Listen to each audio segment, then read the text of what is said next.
தென்னாடுடைய சிவனே போற்றி.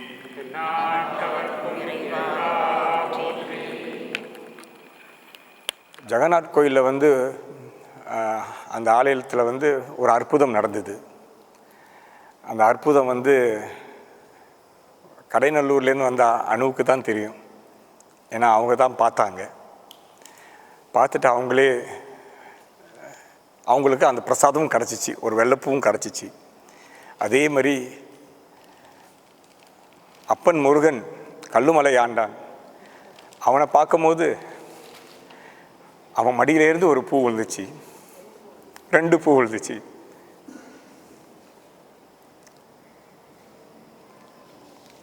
அவனோட ஆசீர்வாதம் இன்னைக்கு இங்கே கூலிமில் பிரம்மாண்டமான ஒரு ஆசிரமம் இருக்குன்னு எனக்கும் தெரியாது. நானும் மலேசியாவில் வாழ்ந்துக்கிட்டு இருக்கேன். இது வந்து பிரம்மாண்டமான ஒரு ஆசிரமம். உங்களை சந்தித்துக்கு இன்றைக்கி வந்து நம்மளோட 6வது பயணம். 5ஆம் தேதியிலேருந்து இது வந்து 6வது பயணம். இன்றைக்கி தேதி 9. இந்த 6வது பயணத்தில் இன்னையோட சேர்த்தா இந்த ராத்திரி வந்து 6வது பயணம் நடக்குது. 5வது பயணம். இந்த 5வது பயணம், 6வது பயணம், 7வது பயணம், இந்த 3 பயணத்தில் இங்கே தான் இருப்போம். இல்லை படி, இங்கே தான் இருப்போம். இதில் வந்து இந்த அடியனுக்கு வந்து இந்த மாதிரி ஒரு குடுப்பனை கிடைக்கும்ன்ட்டு நான் வந்து கனவுல கூட நான் கண்ணில் இதெல்லாம் வந்து கனவான்னு, இவங்கெல்லாம் வந்தது ஒரு கனவா மாதிரி தெரிஞ்சது எனக்கு.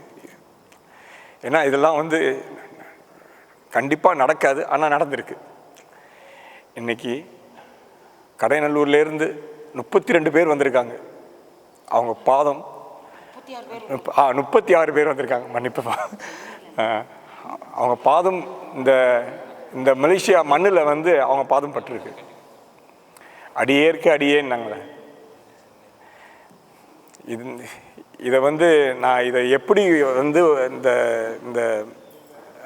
இந்த ஹானர் எப்படி சொல்கிறதில்ல. ஏன்னா எல்லா மனசுலையும் ஒரு கவலை இருக்குது. அது மலேசியாக்காரவங்களுக்கு அத்தனை பேருக்கும் தெரியும். எல்லா மனசுலையும் இப்போ பிரேக்கிங் நியூஸ் எல்லாம் கவலை இருக்குது. ஆனால் அந்த பிரேக்கிங் நியூஸ் கண்டிப்பாக அதுக்கும் ஒரு தீர்மானம் இருக்குது. ஏன்னா நம்ம பொறுமையை கடைப்பிடிக்கணும். அந்த பொறுமையை கடைப்பிடிச்சாதான் அந்த ஒரு ப்ராப்ளமும் ஓவர் கம் பண்ணலாம். நம்ம கூட பயணம் பண்ணிக்கிட்டு இருக்காங்க. அன்னையை பற்றி பேசுகிறதுக்கு எனக்கு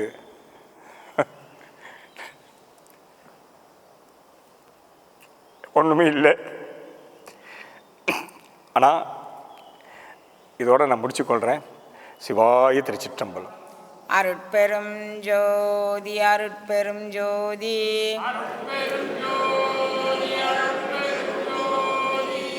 அருட்பெரும் ஜோதி அருட்பெரும் ஜோதி தனிப்பெருங்கருணை அருட்பெரும் ஜோதி.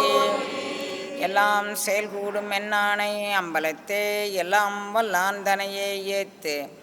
அப்பா நான் வேண்டுதல் கேட்டு அருள் புரிதல் வேண்டும். ஆறுயிர் இருக்கலாம் நான் அன்பு செயல் வேண்டும். எப்பாரும் எப்பதமும் எங்கினும் நான் சென்றே எந்த நினது அற்புகளை இயம்பிடல் வேண்டும்.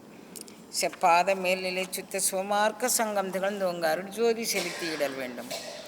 தப்பேது நான் செய்யணும் நீ பொறுத்தல் வேண்டும். தலைவன் நினை பிரியாத நிலைமையும் வேண்டுவனே.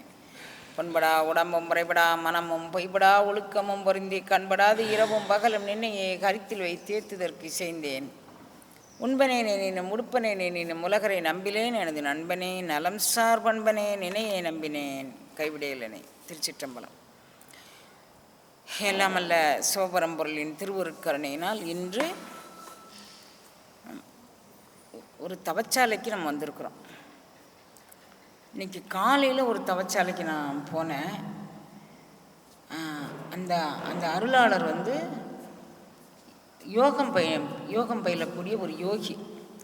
இந்தியாவில் பூரியிலிருந்து வந்திருக்கிறார். அவர் பேரே ஜெகநாதர் போலுக்கு. பூரிவாழ் மக்கள்னால் அங்கே சுபத்திரை, பெண் குழந்தைங்கன்னா சுபத்திரை அப்படி தான் வச்சுக்குவாங்க. ஆண் குழந்தைங்கன்னா ஜெகநாதர் பலராமன் அப்படின்னு வச்சுக்குவாங்க. பூரியினுடைய அந்த தெய்வம் வணக்கம் அப்படி தான் இருக்குது. அவர் அங்கேருந்து இங்கே வந்து எங்கள் கடல் கடந்த நாட்டில் வந்து இங்கே வந்து அவர் அவர் நன்கொடையாக அவருக்கு எல்லாரும் நிலங்கள்லாம் எழுதி கொடுத்து அங்கே ஒரு தவச்சாலை ஸ்தாபனம் பண்ணியிருக்கிறாரு. அவர் வந்து பல சித்துக்கள் செய்வார் போல இருக்கு. நான் தெரிந்த அளவில் அந்த கோயிலுக்கு வந்த உடனே என்னை அறியாமல் ஏதோ ஒரு உந்து சக்தி ஏற்பட்டுச்சு. அப்புறம் கொஞ்ச நேரம் நான் கண்ணை மூடிட்டு இருந்தேன். அப்போ வந்து அவர் இந்தியாவிலேருந்து வந்ததுனால இல்லாட்டி நம் நாட்டு குழந்தை ஒன்று இங்கே வந்திருக்கு அப்படின்னு நான் நினச்சதுனால என்னவோ தெரியல, எனக்கு என்னவோ பண்ணுச்சு. அப்புறம் பார்க்கும்போது அவர் அந்த சமாதிக்கு அடியில் ஒரு ஓடு, ஒரு கவந்தினா கோவணம், ஒரு ஓடு, ஒரு கோவணம், வள்ளல் பெருமானாருடைய திருமேனி, தவம் செய்த ஒரு பலகை, தவப்பலகை, ஏதோ ஒரு குச்சி ஒன்று வச்சிருப்பார் போல இருக்கு. அத்தனையோடும் அவர் உள்ளே இருந்து அன்பர்கள் எல்லாரையும் கூப்பிட்டு இத்தனாம் தேதி இத்தனை மணிக்கு நான் சமாதி ஆவேன் அப்படி சொல்லி சமாதி பண்ணியிருக்கிறாங்க. வர்றவங்க போகிறவங்களுக்கெல்லாம் நடக்கிற அதிசயம், அற்புதம், அது இயல்பாக நடக்குங்கன்னு. நமக்கு ஒரு அதிசயத்தை காட்டி நம்ம சமயம் வந்து ஆன்மீகத்தை வளர்க்க விரும்பலை. ஆழ்வார்கள், நாயன்மார்கள் எல்லாரும் வாழ்ந்த போதும் அதிசயம் நடந்திருக்கு. அதிசயத்தை காட்டி நடக்கலைன்னு சொன்னால் அதிசயம் நடந்திருக்கேம்மா அப்படி சொல்லி நீங்கள் நினைக்கலாம். அதிசயம் இயல்பாக நடக்குங்கன்னு. அதனால் இங்கே வாங்க உங்களுக்கு அது நடக்கும் இது நடக்கும் அது மாதிரி நம்ம சொல்லி கூப்பிடக்கூடாது. அதிசயம் இயல்பாக நடக்கும். போகிற பார்க்கல பசிக்கிறதுக்கு சாப்பிட்ற மாதிரி, தூக்கம் வரும்போது தூங்குற மாதிரி, தவிச்ச வாய்க்கு தண்ணி குடிக்கிற மாதிரி அது இயல்பாக நடக்கும். என்ன கொஞ்சம் முன்ன பின்ன நடக்கலாம். எந்த ஜீவர்கள் குருநாதர் சன்னிதானத்துக்கு வந்தாலும் அந்த குருநாதர்கள் வந்து அவங்கள கைவிடவே மாட்டாங்க. அது வந்து குரு பண்பு. அது ஏன்னா குரு வந்து எங்கும் நீக்கமர நிறைந்த ஒரு பரம். அது கேட்டதெல்லாம் கொடுக்காது கண்ணு. குருன்ன உடனே அது எல்லாமும் நமக்கு தருமா. தெய்வம் எல்லாம் நமக்கு தருங்க. ஒரு விஷயத்தை உள்வாங்கிக்கோங்க. தெய்வம் நாம் கேட்டது எல்லாம் கொடுக்கும். ராமேஸ்வரன் கொடுத்தது, அவன் வந்து ஆடாத ஆட்டம் இல்லை, பாடாத பாட்டு இல்லை. சூரபன்மனுக்கு கொடுத்தது, அவன் ஆடாத ஆட்டம் இல்லை, பாடாத பாட்டு இல்லை. இரண்யாட்சனுக்கு கொடுத்தது, அவன் ஆடாத ஆட்டம் இல்லை, பாடாத. அப்போ ஆண்டவன் வரம் கேட்டான், தவம் இருந்தான். அவன் தவத்துக்கு நான் வந்து கூலி கொடுக்கணும். குருநாதர் என்ன பண்ணுவார், தவத்துக்கு இந்த பிள்ளைங்களுக்கு பரிசு கொடுக்கணும்னு இருப்பாங்க. கூலி வேற, பரிசு வேறு. கூலி இன்றைக்கி 8 மணி நேரம் உங்களுக்கு ஒர்க்கிங் ஹவர்ஸ்னால் 8 மணி நேரத்துக்கு என்ன கூலியோ அந்த கூலி வரும் நமக்கு. அது இறைவன் தரக்கூடியது. நீ தவம் பண்ணியா, உன்னுடைய தவத்தினுடைய ஒரு சிரத்தை என்ன, நீ வந்து யோகம் பண்ணினியா, யோகத்தினுடைய சிரத்தை என்ன, யாகம் பண்ணினியா, யாகத்தோட சிரத்தை என்ன, அதுக்கு அவங்க கொடுத்துருவாங்க. அப்புறம் நீ இதை குருநாதர் சன்னிதானத்தில் போய் செஞ்சோம்னு வச்சுக்கோங்க, ரஜி நீ அவசரப்படாதங்க, நீ தவம் பண்ணுற, அதுக்காண்டி நான் மாறி கொடுத்தோம்னா உன் உடல் தாங்காதுடா. ஒரு யோகி தன்னுடைய யோகக்கனலை எழுப்ப வேண்டும் என்று தீர்மானம் பண்ணி குருநாதரை சரணடைஞ்சான்னு வச்சுப்போம் பேச்சுக்கு. குருநாதர் வடக்கண்ணு அப்படி கூப்பிடுவார். கூப்பிட்டுட்டு முதல்ல உன் உடலை பக்குவப்படுத்தி வைப்பா. தவச்சாலைக்கு கூப்பிடுவாங்க. இங்கே வந்ததுலேருந்து தவச்சாலை அன்பர்கள்னு உங்களுக்கு தெரியும். வந்ததுலேருந்து போட்டு தள்ளுதாங்க ஐயா விருந்து. அப்போ தவச்சாலை அன்பர்கள்னால் இப்படி சாப்பிட்டு இப்படி சைட் சீயிங் பார்த்தா நமக்கு எப்படி இருக்கும். ஆனாலும் நம்ம இன்னொருக்க மலேசியா வந்து இவைகளெல்லாம் பார்த்துக்க முடியாது. அந்த 10 மலை முருகன் கோயில் இன்றைக்கி காலையில் பார்த்த இந்த கோயில் ஒன்று, நேற்றுக்கு பார்த்த ஒரு கோயில் ஒன்று, அப்படியே ஈர்த்து என்னை ஆட்கொண்ட எந்தை பிரான் அப்படின்னு சொல்லுது. இதெல்லாம் நம்ம போய் இன்னொரு தடவை புறப்பட்டு வந்து பார்க்கவா போகிறோம். அவர் காசு தனியாக செலவழிக்கிறாருன்னு எனக்கு ரொம்ப கஷ்டமாக இருக்குது. ஆனால் நம்ம பிள்ளைங்க அவங்க இங்கே வந்திருக்கவங்க நாங்களும் பரதேசி தானே, பரதேசிங்க. நாங்கள் ஒன்று காசை ஒத்து போட்டு 1-2 பேர் பரதேசி இல்லை, கோச்சுக்காதீங்க குழந்தைங்களா. இதில் 1-2 பேர் பரதேசி இல்லை, மீதியெல்லாம் நாங்கள் எல்லாருமே பரதேசி. அப்போ நாங்கள் இன்னொரு தடவை வந்து ஏன்னா பரதேசிங்கிறதுக்கு ஒரு விளக்கம் இருக்குது, தெரிஞ்சுக்கோங்கடா. பரமே தேசம் என்ன பேர், பரம் எது? அகண்ட விஸ்வம் பரம் கண்ணு, அதுவே தேசம். எங்களுக்கெல்லாம் அகண்ட விஸ்வம். அது மாதிரி அப்போ இந்த பிள்ளைங்க எங்கே வந்து பார்த்துக்க முடியும்னு அவங்க நினச்சி அன்பு செய்கிறாங்க. நமக்கு கொஞ்சம் கஷ்டமாக இருக்குது கண்ணு. இருந்தாலும் இறைவன் அவர்களுக்கு வேண்டிய பரிசு கொடுக்கணும். அந்த குழந்தைங்களுக்கு நல்வாழ்வு கொடுக்கணும். எல்லாரும் நோயற்ற வாழ்வில் வாழணும். நம்ம எல்லோரும் வாழ்த்துவோம். மலேசிய மக்கள் எல்லாருமே எனக்கு இது பரிச்சயமான இடமா தான் கண்ணு இருக்குது. எதுவுமே எனக்கு புதிய இடமாக எனக்கு தெரியலை. வந்திருக்க அன்பர்களுக்கு எப்படி தெரியுதுன்னு எனக்கு தெரியல. இயற்கை காட்சிகள் அப்படி அள்ளி கொஞ்சது கண்ணு. இந்த ஊரில் இயற்கை காட்சியினுடைய அந்த சூழ்நிலையில் அவர் பூரியிலேருந்து இங்கே வந்துட்டார். ஜெகநாதர் வந்து தன்னுடைய தவத்துக்கு எதுவும் இடையூறு வந்துருமோன்னு, நான் இருக்க இடத்துக்குள்ளேயும் நீங்கள் யாரும் நுழையக்கூடாது, என்கிட்டையும் யாரும் தொணன்னு பேசக்கூடாது. அவருடைய கோட்பாடு பாருங்கள். நான் இருக்க இடத்துக்குள்ளே நுழையக்கூடாது, எங்கிட்டையும் தொணன்னு நீங்கள் பேச்சு கொடுக்கக்கூடாது. அப்படி நினைக்கிறார் கண்ணு, அப்படி செய்கிறார் கண்ணு. அந்த தவம் இருந்து கடைசி லாஸ்ட் பிரீத்திங் வரும்போது தன்னோடு ரொம்ப நெருக்கமான பழகின அன்பர்கள் அனைவரையும் கூப்பிட்டு இது மாதிரி நான் சமாதி கட்டணும் அப்படின்னு சொல்லிட்டு, இப்போ அந்த ஊர் எந்த ஊர்ப்பா? காலையில் போனோமே, காப்பாவா? வாயிலே பேர் நுழைய மாட்டேங்குது. அதனால் நீங்களே சொல்லிடுங்க. அந்த ஊரில் அந்த சமாதி இருக்குது தங்கங்களா. தோல் நோய் உள்ளவர்களும் நாகதோஷம் உள்ளவர்களும் நீங்கள் வேறு எங்கேயுமே போய் நீங்கள் வந்து உங்களுடைய நோவுக்கு நீங்கள் மருந்தே தேட வேண்டாங்கன்னு, கொஞ்சம் சிரத்தை இல்லாமல் ஒரு ஒரு 2 வீலரில் அல்லது இங்கே இந்த ஊரில் ரிக்ஷாவில் நான் பார்க்கவே இல்லை கண்ணு. ஆட்டோ ரிக்ஷா இங்கே கிடையாது போல் இருக்குது. இருக்கா? இருக்குது. இங்கே ஆட்டோ ரிக்ஷாவே பார்க்கல. அப்போ 2 வீலரும் நான் பார்க்கவே இல்லை கண்ணு. எல்லாரும் கார் தான் வச்சுருக்காங்க. 2 வீலர் உண்டாங்க. என்னம்மா? இருக்குது. இங்கே ஒரு 2 வீலர் எடுத்துகிட்டு போய் அங்கே போய் பரிகாரம் போனேன், இங்கே போய் பரிகாரம் போனேன் அப்படின்னு சொல்லி நினைக்காம ஒரு 48 நாள் நீங்கள் அங்கே போய் இருந்துக்கணும். நான் வந்ததுக்கு எனக்கு மண்டையில் ஏறினது அந்த சன்னிதானத்தில் நான் பார்த்த அருங்காட்சிகளை வச்சு நான் சொல்கிறேன்.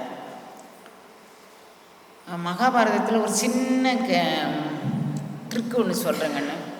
மகாபாரத கதை. மகாபாரதத்தில் வந்து ஜனமேய ஜெயன் அப்படின்னு. மகாபாரதம்லாம் உங்களுக்கு தெரியுமா குழந்தைங்களா? தெரியுமா? சரி. மகாபாரதத்தில் பஞ்சபாண்டவர்கள் ஒரு பக்கம், அவர் கூட ஸ்ரீகிருஷ்ணன், இந்த பக்கம் துரியோதனாதிகள் ஒரு பக்கம், அவன் கூட அவன் மாமா, இவன் கூட இவன் மச்சான், அவன் கூட அவன் மச்சான், அப்படி மாதிரி வச்சுக்கலாம். 2 பக்கம். அப்போ யுத்தம் நடக்கும். யுத்தத்தில் பயங்கரமான யுத்தங்கன்னு. எந்த காலத்திலும் எல்லாரும் மிஸ்ர பிரபஞ்சம் தானே, எந்த காலத்திலும் எல்லாரும் இருக்கிறாங்க அப்படிங்கக்கூடியதில் எப்படி இருக்கிறாங்க அப்படின்னா, அந்த மகாபாரத யுத்தத்தில் சண்டை முடிவு வந்துருச்சு. வைத்தறிச்சு தாங்க முடியல. 11 அக்ரோனி சேனையும் இவனுக்கு தோற்று போச்சுக்கன்னு. மொத்த மகாபாரத யுத்தம் முடியும் போது பஞ்சபாண்டவர்கள் 5 பேர், அவர் கூட ஒரு 3 பேர் பஞ்சபாண்டவர்களுக்கு தெரிஞ்சவங்க. இந்த 3 பேர் 8 பேர் மொத்தத்துக்கு அவ்வளோதான் இருந்தாங்க கண்ணு. வேறு யாருமே இல்லை. 18 அக்ரோனி சேனையும் போயிடுச்சு. அஸ்வத்தாமா இருந்தான். அப்போ அவனுக்கு வைத்தறிச்சு தாங்கலை. நாம் இந்த பக்கம் துரியோதனாதிகள் பக்கம் இருக்கிறோம். இங்கே இவ்வளோ பேர் இங்கே நின்று இவங்களை வதம் பண்ணிட்டாங்க, நாம் விடக்கூடாது அப்படின்னு சொல்லிட்டு என்ன பண்ணால், இளம் பஞ்ச பாண்டவர்கள் அப்படின்னு 5 பேர் கண்ணு. பஞ்சபாண்டவர்கள் 5 பேர், அவங்களுக்கு திரௌபதி மூலமாக 5 குழந்தை பிறந்துச்சு. தர்மருக்கு ஒரு குழந்தை, பீமனுக்கு ஒன்று, அர்ஜுனனுக்கு ஒன்று, நகலனுக்கு ஒன்று, சகா. திரௌபதியை 5 குழந்தை பெற்றான். அந்த 5 குழந்தைங்களும் ரூமில் தூங்கிக்கிட்டு இருக்காங்க கண்ணு. அஸ்வத்தாமாவுக்கு கோபம் தீரவே இல்லை. 18 அக்ரோனி சேனை போயிட்டேன்னு வேகமாக உள்ளே போன உடனே எல்லாரையும் வதைச்சிட்டாங்க. வதைச்சிட்டு ஆணவ வெறியில் எங்களையெல்லாம் கொன்னல, வேறடி மண்ணும் இல்லாமல் எல்லாரையும் நான் அழிச்சிட்டேன் அப்படின்னு சொல்கிறான். அப்படி சொல்லும்போது யாரோ ஒருத்தவங்க வீதி வழியாக போயிட்டுருக்கவன், இல்லை அபிமன்யு பொண்டாட்டி உத்தரகுமாரி. அபிமன்யுனா யாருன்னா அர்ஜுனனுடைய மகன் பேர் அபிமன்யு, அவன் பொண்டாட்டி பேர் உத்தரகுமாரி. அபிமன்யு மனைவி உத்தரகுமாரி வயிற்றில் ஒரு சிசு வளர்கின்றது. அது உயிரோடு இருக்கும், அது இந்த ராஜ்ய பரிபாலனம் பண்ணிக்கணும்னு ஒருத்தன் வீதி வழியாக சொல்லிட்டு போயிட்டான். இவனுக்கு அப்புறம் ஆக்ரோஷம் தாங்கலை, அவளையும் கொண்டுடணும் அப்படி சொல்லிட்டு இவன் நேராக போய் உத்தரகுமாரிக்கும் ஒரு ஆப்பு வைக்கிறான். உத்தரகுமாரி வயிற்றுக்குள்ளே இருக்க குழந்தைக்கு பிரம்மாஸ்திரம் அப்படின்னு ஒரு அஸ்திரத்தை போட்டோம். அந்த குழந்தையினுடைய கற்பையை சுற்றி சுற்றி வருது. உத்தரகுமாரியோட மாமியார் வந்து சுபத்திரை, சுபத்திரைய மாமியார் வந்து குந்தி தேவி, 3 பேரும் உத்தரகுமாரியோட மாமியார் பேர் சுபத்திரை, சுபத்திரையோட மாமியார் பேர் குந்தி. 3 பேரும் போய் ஸ்ரீகிருஷ்ணன் காலில் போய் விடவே மாட்டேன். நம்ம எல்லாருமே கண்ணு ஆண்டவனை அப்படி மாதிரி பிடிச்சிக்கிட்டோம்னா செத்து போனால் கூட இறைவன் உயிர் பிச்சு தருவாங்க. அவனுக்கு அந்த வல்லமை உண்டு. அது சொல்லார், படமாட்டேன் இனித்துயரம் படமாட்டேன், நான் பயப்படவும் மாட்டேன், விடமாட்டேன் ஏமாந்து விடமாட்டேன் கண்டேன், மெய்மெய்து நும்மானை விளம்பினும் கெடமாட்டேன் அடியேன் கேட்டிடவும் மாட்டேன், கிளரொளி அம்பலத்தாடல் வளரொளி நும்மல்லால் நான் உன்னை விட்டுறவே மாட்டேன்.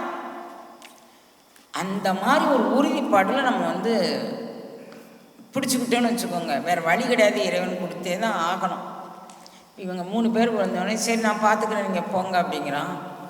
இப்போ நம்ம எல்லோரும் இன்றைக்கி காலையில் ஒரு சத்சங்கம் ஓடிச்சா என்ன ஓடிச்சுன்னு தெரியல கண்ணு எனக்கு. ஒரு உடம்புக்குள்ளே ஒரு ஆன்மா இருக்கா, பல ஆன்மாக்கள் உள்ளதா அப்படின்னு அன்பர்கள் கேள்வி கேட்டாங்க. காலை சத்சங்கத்தில் தான் கேட்டாங்க போல இருக்குது. நான் அதுக்கு விளக்கம் சொன்னோன்னே எல்லோரும் அவங்கவுங்க உடம்பை தடவி பார்த்துக்கிட்டாங்க. என் உடம்புல என் ஆன்மா மட்டும்தான் இருக்கா, வேறு ஆன்மா எதுவும் புகுந்திருக்கா அப்படின்னு.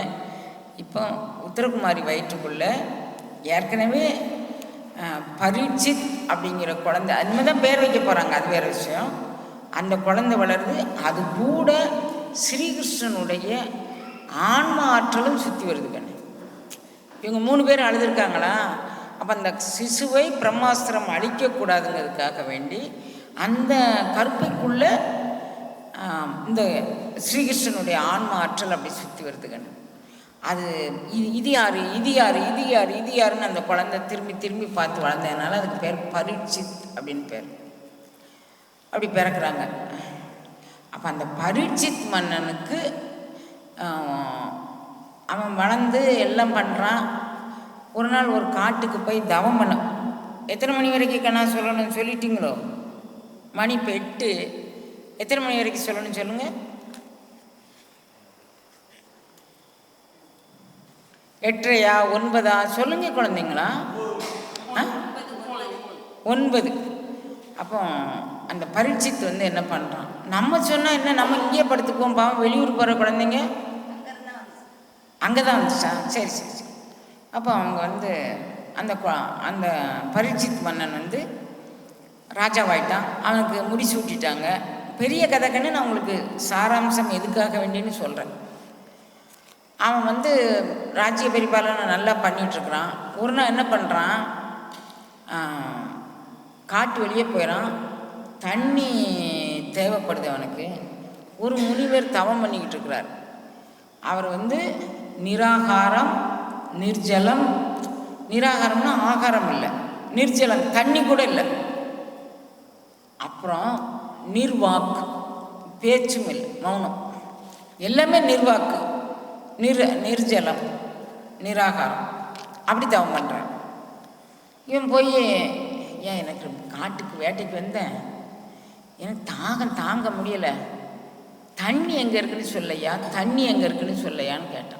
இவன் 4-5 தடவை கேட்டான். ராஜா பாருங்க, சத்திரிய ரத்தம் வந்து அவ்வளோ சீக்கிரம் அடங்காது கண்ணுகள்.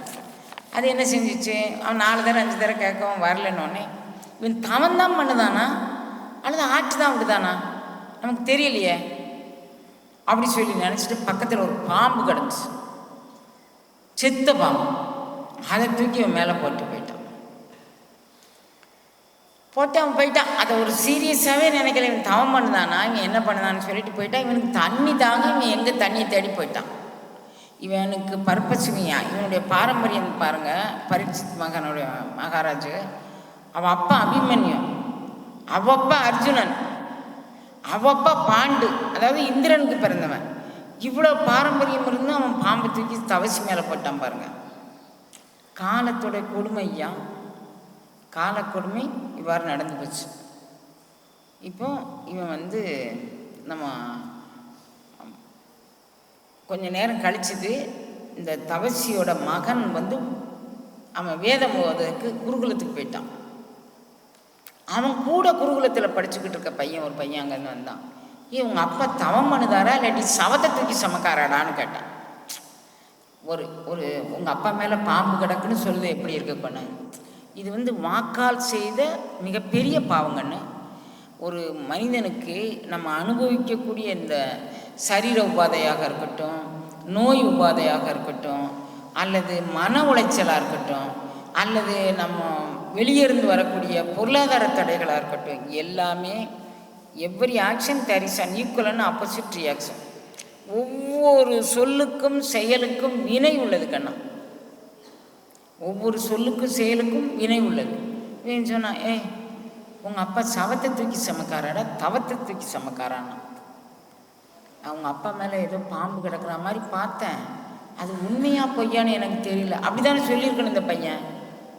ஒரு சின்ன பையன் எப்படி சொல்லியிருக்கணும்? இதுதாங்கன்னு நம்ம செய்யக்கூடிய வாக்கு. இதுதான் மனமொழி மெய்யால் நான் சத்தியமாக நடக்கணும், மனமொழி மெய்யால் நான் தவறு செய்யக்கூடாது அப்படின்னு எல்லா அருளாளர்களும் நான் வந்து இங்கே நம்ம எப்படி இருக்கணும் அப்படின்னு சொல்லி சொல்கிறாங்க. நான் கதைக்காக வேண்டி சொல்ல வரலக்கன்னு நம்ம வாழ்வியல் கோட்பாடு நம்ம எப்படி அமைச்சுக்கணுங்கிறதுக்காக வேண்டி தான் நான் அந்த உங்களுக்கு தெரியாத கதைலாம் இல்லை.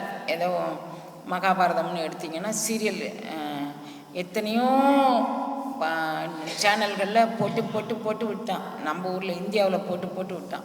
ஹிந்தியில் போடுவான், மலையாளத்தில் போடுவான், தமிழில் போடுவான், இதில் போட்டுகிட்டே இருந்தாங்கன்னு. ஒரே நேரத்தில் பலவிதமான சேனல்களில் மகாபாரதம் ஒரு வருஷம் கழிக்கும் அப்புறம் போடுவோம், ஒரு வருஷம் கழிக்கும் அப்புறம் போடுவோம், அப்படியே நடக்கும். இப்போ உங்களுக்கு தெரியாத மகாபாரதம் இல்லை. இவன் இந்த வார்த்தையை சொன்னான்னா உடனே அந்த பையன் ஓடோடி வந்தான். அவன் அப்பா கழுத்தில் பாம்பு இருந்தது, தூக்கி தூரப்பட்டான்.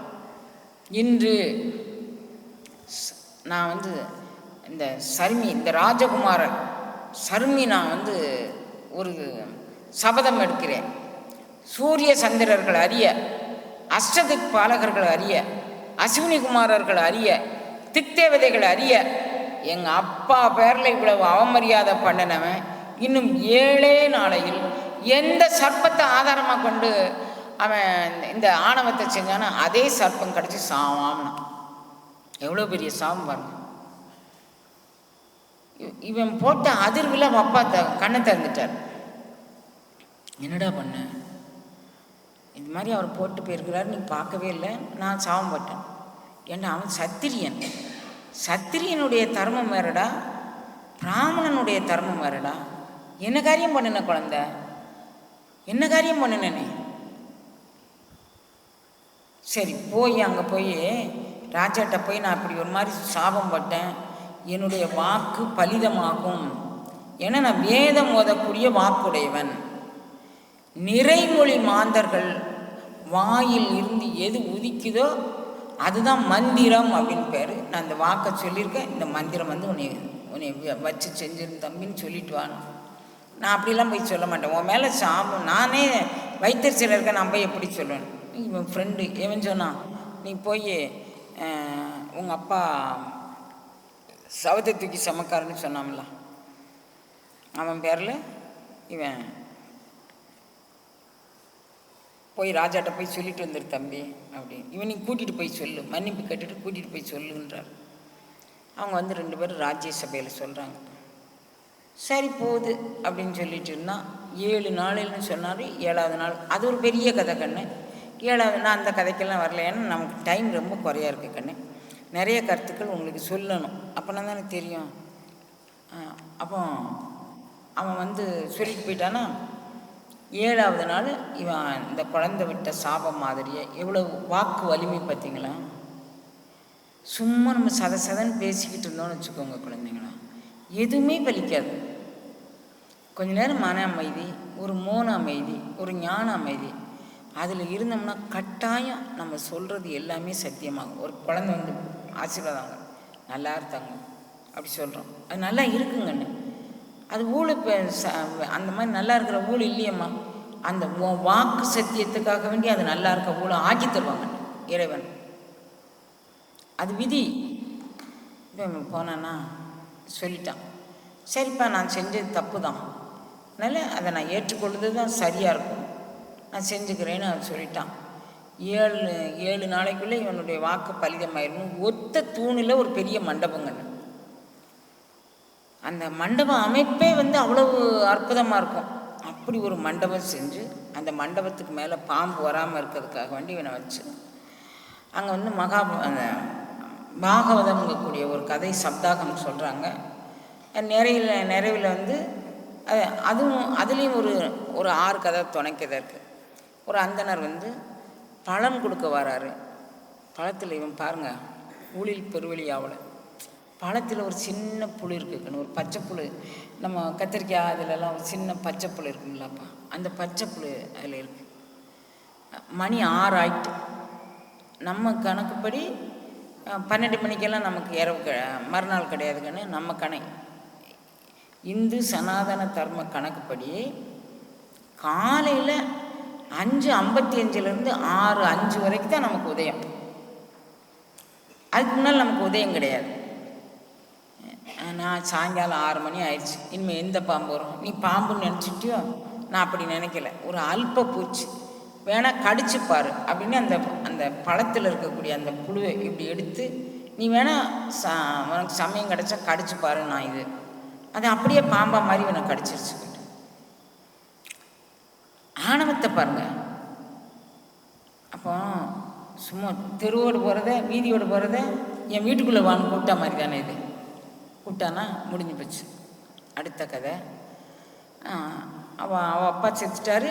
இவனுக்கு ஒரு பையன், இவன் பேர் ஜனமேய ஜெயன் அப்படின்னு ஒரு பையன். அந்த ஜனமேய ஜெயன் என்ன பண்ணுறான், அவன் நியாயப்படி அரசாட்சி பண்ணிகிட்ருக்கான். அவள் அப்பா செத்துட்டாருன்னு தெரியுமே தவிர எப்படி செத்துட்டாருன்னு தெரியாது. அப்போ இந்த பாம்புகள் மேலே பழி வாங்கணும் அப்படின்னு ஒரு முனிவர், அவருக்கும் இந்த பாம்புகளுக்கும் ஒரு பகை. இது மகாபாரதத்துக்குள்ளே தொட்டோம்னா அதான் இதுக்கு ஒரு கதை, இதுக்கு ஒரு கதை, இதுக்கு ஒரு கதை, இதுக்கு ஒரு கதை. இது அப்போ ஒரிஜினல் நம்ம பிடிச்சிக்கிட்டே முடியாதுங்க, தனித்தனி கதையாக ஸ்பிளிட் பண்ணி தான் சொல்லணும். நான் அங்கே போக விரும்பலை. இந்த காலையில் கீழே பார்த்தோம்ல மகான், அவருடைய சமாதியை பார்த்த உடனே என் மனதுக்குள் ஓடிய ஓட்டத்தை இப்போ நான் உங்கள்கிட்ட பகிர்ந்துக்கிறேன். அவர் என்ன பண்ணார், இவர் அந்த பையன் வந்தான். யாருக்கு, கார்கோடகனுக்கும் இவனுக்கும் ஒரு சண்டை இருந்தது. அந்த பையன் வந்தான், இவங்க அப்பா செத்து போன, உங்கள் அப்பா எங்கடா, எங்கள் அப்பா செத்து போயிட்டார். எனக்கும் தெரியும், ஒரு ராஜா செத்தா உலகத்தில் யாருக்கு தெரியாது, தெரியும்ல. உங்கள் அப்பா செத்து போயிட்டார்ல, எப்படி செத்தாருன்னு தெரியுமா உனக்கு? ஐயோ, சாவு வந்திருக்கும் செத்துருப்பார். இவன் அவன் அப்பா எப்படி செத்தாருங்கிறதுல இவன் மூளையை செலுத்தலை. சாவு வந்திருக்கும் செத்துருப்பார் அப்படின்னா, இல்லைடா சாவு சாவலை, சாவு வரவழைக்கப்பட்டது உன் அப்பாவுக்கு சொல்ல. பழி வாங்கணும். இவன் மகாபாரதம் முழுசும்ப்பா பழி பழி பழிக்கு பழி பழிக்கு பழி பழிக்கு பழி. மகாபாரதத்தில் இவன் சொன்னானா, அப்படியா, யார் சொன்னா? நானே எனக்கே தெரியும், கார்கோடகனுங்கக்கூடிய பாம்பு கடிச்சு தான் உங்கள் அப்பா இறந்தான். சரி, இப்போ என்ன அதுக்கு? பாம்பு வகையே இல்லாமல் நீ அழிச்சிருடா. சொல்ல வந்தவன் பாம்பு வகையே இல்லை, அதுக்கு நான் என்ன செய்யணும்? சர்ப்ப யாகம்னு ஒரு யாகம் நடத்தணும். அந்த யாகம் நடத்தினேன்னா பாம்புடைய வகையே இல்லாமல் அடிபட்டு. அப்படியா? கொஞ்ச நேரம் யோசிக்கிறான். இப்போ எனக்கு என்ன, உங்கள் அப்பாவை ஒரு பாம்பு கடிச்சு செத்துருக்கு, உங்கள் அப்பா எப்படி செத்துருக்காருன்னு தெரியாமல் நீ அவருக்கு கொடுத்த ராஜ்யத்தை ஆண்டுக்கிட்டு இருக்க. நம்ம அப்பா ஒன்று கொன்றுச்சே, அதுக்கு நம்ம என்ன சகாயம் பண்ணணும்னு உனக்கு ஒரு ஓர்மை இல்லைன்னா நான் என்ன செய்ய முடியும்? திதி கொடுத்தா மட்டும் போதாது, அப்பாவுக்கு திதி கொடுத்தா மட்டும் போதாது, நீ அதுக்கு என்னென்ன பிராயச்சித்தம் பண்ணணும். இவனுக்கு ஆக்கிரம் சத்திரிய ரத்தம் இல்லை, பிராமண ரத்தம்னா கொஞ்சம் அடங்கிடும். சத்திரிய ரத்தம் அது ஒரு வெறி நாய், அது அப்படியே துடிக்குது. சரி போ அப்படின்ட்டு இவன் உடனே நான் சர்ப்ப யாகம்னு ஒரு யாகம் பண்ண போகிறேன் அப்படின்னு சொன்னான். சர்ப்ப யாகம் பண்ணால் சர்ப்ப யாகத்துக்கு நடத்தி தர்றதுக்கான ஆட்கள்லாம் நிறையா கூட்டிகிட்டு வந்து யாகம் பண்ணிகிட்டு இருந்தான். அந்த யாகத்தை நிறுத்துவதற்கு, அதாவது யாகத்தில் வந்து அது ஆகுதி, எல்லா ஆகுதியிலையும் பாதி பாம்பு வந்து விழுந்து செத்து போச்சு, இன்னும் பாதி பாம்பு இருக்குது. இவன் மந்திர உச்சாடனம் பண்ண பண்ண உலகத்தில் உண்டான எல்லா பாம்புகளும் ஜல்லுன்னு யாகத்தில் வந்து தானே வந்து விழுந்து சாகுறதுக்கு வருது. அப்படியே பார்க்குறான், இது என்ன கொடுமைன்னு. அப்போ ஒரு மகானை பிடிச்சி ஒருத்தர் சொல்கிறாரு, கண்ணே அவன் இந்த யாகத்தில் இதெல்லாம் சொன்னான், ஒருத்தன் தப்பு செஞ்சால் ஒருத்தனோடு முடிய வேண்டியதானே, அவன் தப்பு செய்தாங்கிறதுக்காண்டி சர்ப்பமே உலகத்தில் இல்லாமல் பண்ணதான் எவ்வளோ அறியாமல். அவனை போய் நல்ல புத்தி சொல்லி, நீ ஒரு அந்தன வடிவம் கொண்டு அவங்ககிட்ட போய் யாசகம் கேளு. யாகம் நடக்கும்போது யார் யாசகம் கேட்டாலும் அந்த இதை நிறைவேற்றி தரணும்னு ஒரு விதி இருக்குது, நீ போய் கேட்டு இதை நிறுத்திருப்பா அப்படின்னு ஒரு மகான் யோசனை சொல்லிவிடுதாரு. அதுபடி இவர் வராரு. வந்து யாகசாலையில் வந்து நிற்கவும், பெரிய ரித்விக்காக இருக்கீங்களே, பெரிய மகானாக இருக்கீங்களே, யாகத்தில் சிறந்தவங்க, யோகத்தில் சிறந்தவங்களாக இருக்கீங்களே, உங்களுக்கு என்னால் என்ன காரியம் வேணும்? இல்லை, இந்த யாகத்தை நீ நிறுத்தணுங்க. நான் அதை எப்படி நிறுத்துவேன்? ஒன்றும் இல்லை தங்கம், ஒரு பாம்பு தப்பு செய்துங்கிறதுக்காண்டி எல்லா பாம்பையும் கொல்றதுல என்னையா நியாயம் இருக்குன்னு இவன் தர்ம நியாயமெல்லாம் எடுத்து சொல்லலாம், பல தரப்பட்ட கதைகள்லாம் சொல்லலாம். இதை நம்ம வந்து காலையிலேருந்து சாயங்காலம் வரைக்கும் கதை போட்டால் கூட 6 வருஷம் சில பேர் சொல்லியிருக்கிறாங்க கண்ணு. மகாபாரத கதையை 6 வருஷம் சொல்லியிருக்காங்க. அப்புறம் அவங்க சொல்லி நிறைவு பெறும்போதும் இன்னும் பூர்த்தியாக சொல்லலைன்னு தான் எந்திரிச்சு போயிருக்கிறாங்க. அப்போ மகாபாரதத்தினுடைய நீள அகலத்தை பாருங்கள், 1,25,500 சுலோகங்கள் கொண்டது மகாபாரதம். இப்போ நீங்கள் பார்த்துக்கோங்க. இவங்க வந்து சொன்னோடனே சரி நான் யாகத்தை நிறுத்திடுறேன், தப்பு தான் என் மேலே அப்படின்னு அவன் யாகத்தை நிறுத்திட்டான். நிறுத்திட்டு அவன் யாகத்தில் எல்லாம் எடுத்து வைங்கன்ட்டு போகிறதுக்கு முன்னால் இவன் மேலெல்லாம் சர்ப்பதோஷம் வந்துடுச்சு. தேவையில்லாமல் ஒரு யாகம் பண்ணி இதை சம்பாதிச்சுக்கிட்டான். மேலே நீங்கள் பார்த்துருக்கலாம், யூடியூப்பில் ஒரு 5-6 பேஷண்ட் கண்ணு, அவங்க இங்கேருந்து இது வரைக்கும் உச்சந்தலேருந்து உள்ளங்கால் வரைக்கும் பாம்பு சட்டை மாதிரியே அந்த தோல் கண்ணு. இங்கே யூடியூப்பில் பார்த்துருந்துருக்கலாம், பாம்பு சட்டை மாதிரியே தோல். அவங்க என்ன பண்ணுறாங்க, எங்கேயும் யார் வீட்டுக்கும் அவங்க போக முடியாது. 24 மணி நேரத்தில் 10 மணி நேரம் மோட்டரை போட்டு தண்ணிக்குள்ளே இருக்கிறாங்க. வயல்வெளியில் போய், சொந்த வயல் இல்லாதவங்க யார் வீட்டு வயல் இருந்தாலும் அங்கே போய் தண்ணிக்குள்ளே இருக்கிறாங்க. தண்ணியை விட்டு வெளியே வந்தோடனே அப்படியே ஜல்லுன்னு இழுக்குது, ஓன்னு அலறாங்க. யாராவது இதுக்கு மருந்து இருந்தால் சொல்லுங்க. 2ல் ராகு, 8ல் ராகு, 2ல் கேது, 8ல் கேது, 12ல் ராகு, அப்படி நிறைய விஷயங்கள் இருக்குங்க. இது எல்லாமே வந்து சர்ப்பதோஷம் அப்படின்னு பேர். இதில் கால சர்ப்பதோஷம் அப்படின்னு ஒரு தோஷம் இருக்குது. ராகுவுக்கும் கேதுவுக்கும் இடையில் ஏனைய 7 கிரகங்களும் அடங்கியிருக்கும். அது பிறகு கால சர்ப்பதோஷம். அந்த கால சர்ப்பதோஷத்திலே வளர்ச்சியான சர்ப்பதோஷம், தேர்ச்சியான சர்ப்பதோஷம் இருக்குது. ராகு தலையில் இருக்கானா அப்படின்னா அந்த சர்ப்பதோஷம் சரி கொஞ்சம் பரவாயில்ல. ராகு காலில் இருக்கான், கேது தான் தலையில் இருக்கான்னா அதுக்கான சர்ப்பதோஷம். இப்படி நிறைய இருக்குது கண்ணு. அதில் இது ஒரு பெரிய சயின்ஸ் வச்சுக்கோமே. இவங்களுக்கு இந்த சர்ப்பதோஷம் பிடிச்சா அவ்வளோ பெரிய இது நடக்கும்.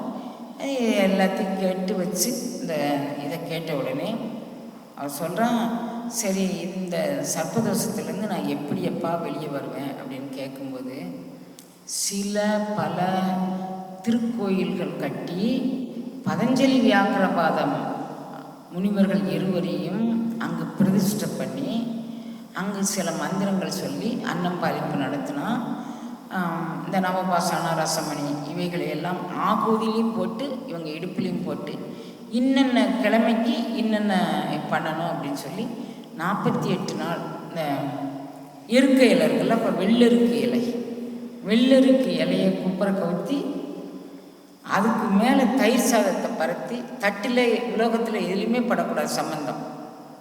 வெள்ளருக்கு இலையை நம்ம கையில் 2 இலையை கையில் பரத்திக்கணும். இதுக்கு மேலே தயிர் சாதம் யாராவது கொண்டாந்து வச்சாங்கன்னா அதை எடுத்து சாப்பிட்டு 48 நாள் விரதம் இருந்தால் இந்த சர்ப்பதோஷத்துக்கு ஒரு நிவாரணம் அப்படின்னு இருக்குப்பா. காலோட்ராபிஸ் அப்படின்னு அந்த எருக்க மலர்லேயே ஒரு மருந்தும் தயாரிக்கிறாங்க. இது எல்லாமே மருத்துவத்துக்காக வேண்டி சொல்கிறேன். இது செஞ்சால் உனக்கு சர்ப்பதோஷம் நீங்கும் அப்படின்னா.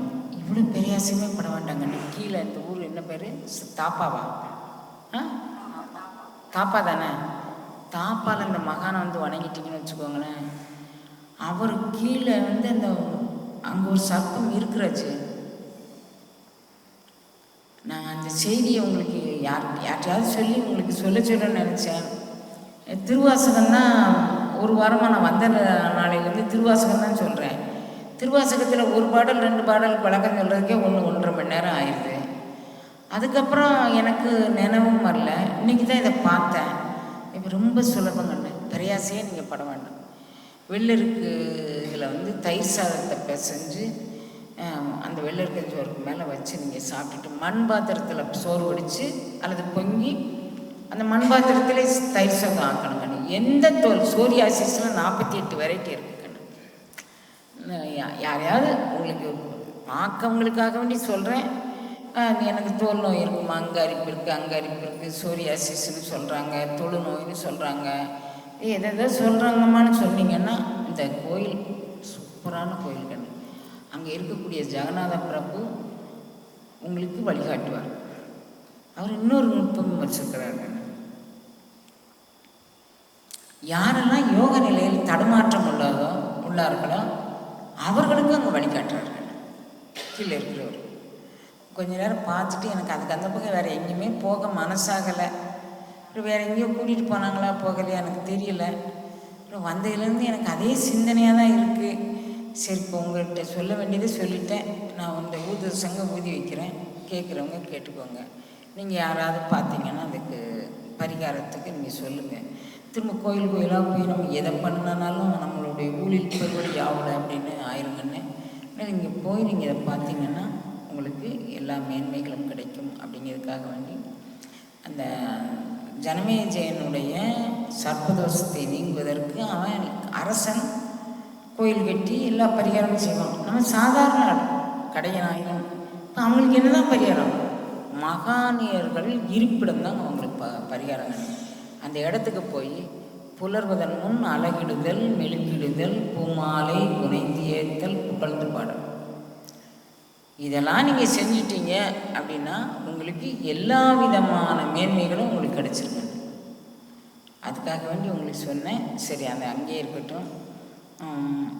தொடர்ந்து ஒரு 5-6 நாளாக வெவ்வேறு மகான்கள் இந்த வெவ்வேறு திருவாசக சிந்தனைக்குள்ளே நம்ம போனோம்.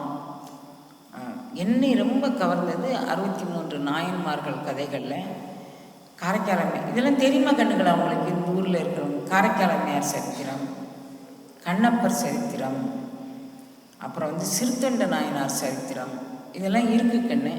63 நாயன்மார்கள், இவங்கெல்லாம் ஒரு நாயன்மார்கள். தெரியுமா கண்ணு இந்த கதையெல்லாம்? தெரியல. சரி, தெரியாத ஒரு குற்றமா? நாங்கள் அந்த ஊரில் பிறந்துட்டு எங்களுக்கே தெரியாது, தமிழ்நாட்டுக்குள்ளே பிறந்துட்டு உங்களுக்கு தெரியாதெல்லாம் குற்றம் இல்லை. ஒருவேளை அதை தெரிவிக்கத்தான் ஆண்டவன் நாங்கள் வர சொல்லியிருக்கலாம் அவருக்கு. இப்போ நான் உங்களுக்கு யார் கதை சொல்லலாம்?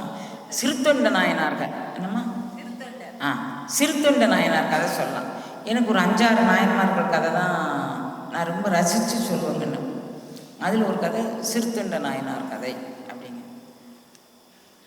இந்த சிறுத்தொண்ட நாயனார் யார் அப்படின்னு சொல்லி முதல்ல உங்களுக்கு சொல்கிறாரு. பல்லவராஜன்கிட்ட சிறப்பு படைத்தளபதியாக இருக்கிறாரு. பரஞ்சோதி அப்படிங்கக்கூடிய ஒரு படைத்தளபதி, பெரிய வீராதி வீரங்கன்னு. அந்த படைத்தளபதி வந்து பல்லவ மன்னனுடைய ஆட்சி காலத்தில்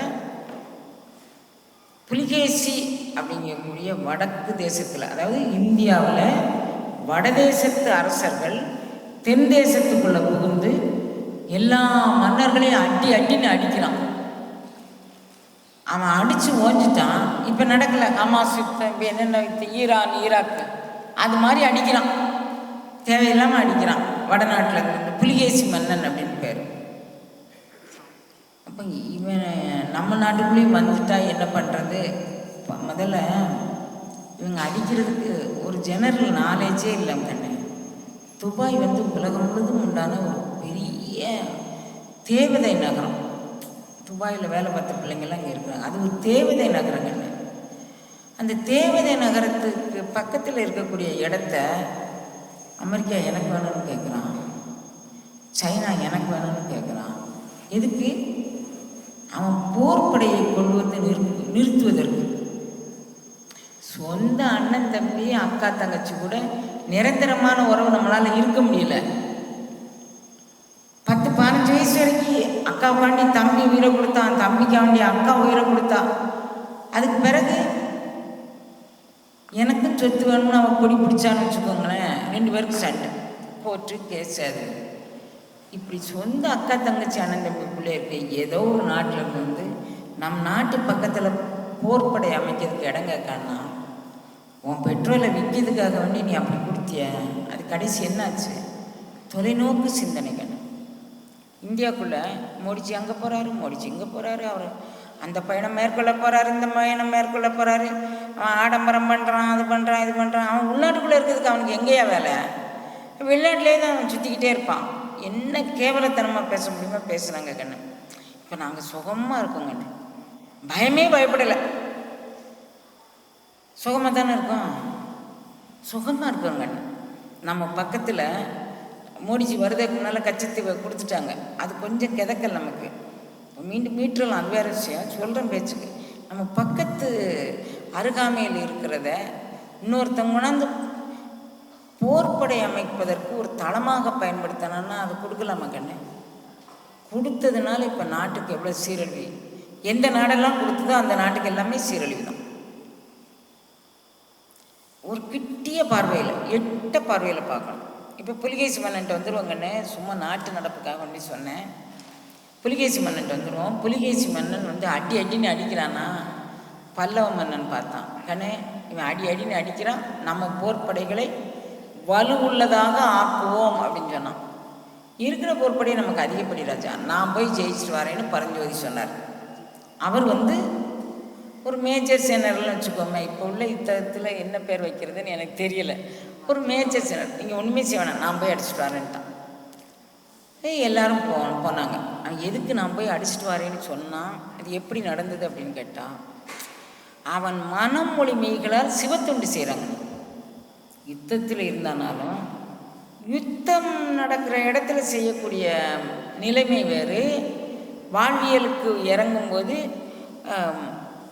அன்றன்றைக்கு செய்யக்கூடிய அனுஷ்டானங்கள் வேறு. அவன் அந்த அனுஷ்டானத்தை சிறப்பாக செய்தான், சிவபக்தி போன்றான். அப்போ அந்த இவனுடைய சிவபக்தி காரணமாக இவனுக்கு நிறைய ஆன்ம பலம் இருக்குன்னு. சுவாமி விவேகானந்தர் 100 அன்பர்கள் போதும் நான் உலகத்தையே திருத்துவேன்னாரு. அவர் வாழ்ந்தபோது 100 அன்பர்கள் இல்லாமலா கண்ணு இருந்திருப்பாங்க? கற்பனை பண்ணுங்க. அவர் 100 அன்பர்கள் சொன்னது மனபலம், ஆன்ம பலம், தவபலம், யோக பலம், ஞான பலம், மந்திர பலம், இத்தனையும் இணைந்த அன்பர்கள் 100 பேர் வேணுங்க. அவங்களால இந்த நாட்டையே கலக்க முடியும், ஜெயிக்க முடியும். இவன் ஒரு ஆள் பரஞ்சோதி நான் ஜெயிச்சுட்டு வந்துடுறேன்னு போயிட்டான். அவங்ககிட்ட அவ்வளோ இருந்தது கண்ணு. இப்போ நம்ம சொன்ன இத்தனை பலங்களும் பரஞ்சோதியார்கிட்ட இருந்தது. பரஞ்சோதியார் போனார், 2ஆம் புலிகேசியை வென்றார். எப்போவுமே வந்து ஒரு நாட்டை ஜெயித்தோன்னா அந்த திருக்கோயில்களில் இருக்கக்கூடிய பொருளை மாற்று சமயத்தார்கள் அழிப்பார்கள். இது நம்ம சமயத்தை சேர்ந்திருக்கிறதுனால அங்கே வாதாபி கொண்ட கணபதி அப்படின்னு அந்த கணபதி சிலையை கொண்டாந்து வாதாபி சிலை அப்படின்னு நம்ம நாட்டில் வந்து அவர் பிரதிஷ்டை பண்ணார். புரியுதா கண்ணுக்களை? நான் சொன்ன கதைகள்லாம் புரியுதா உங்களுக்கு? ஒத்துருமே சொல்ல மாட்டாங்களே, புரியுதா? இப்போ நேரம் வந்து இங்கே பிரதிஷ்டை பண்ணிட்டார். அப்புறம் வந்து பாராட்டு விழா அரசன் நடத்துகிறான். ஈகோயிஸ்டாக யாரும் இருக்கக்கூடாது.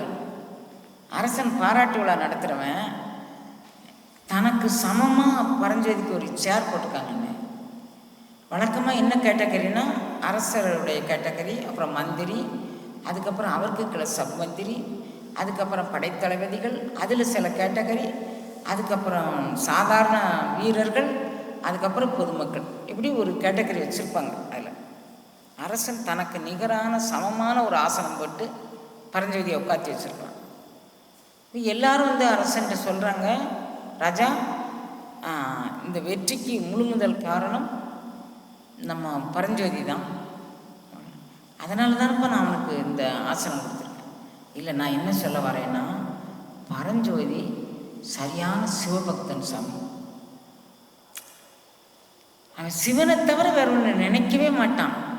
ஆனால் அவனுக்கு தேசபக்தியும் தெய்வ பக்தியும் 2 கண்கள், தேசியமும் தெய்வமும் அவனுக்கு 2 கண்கள்.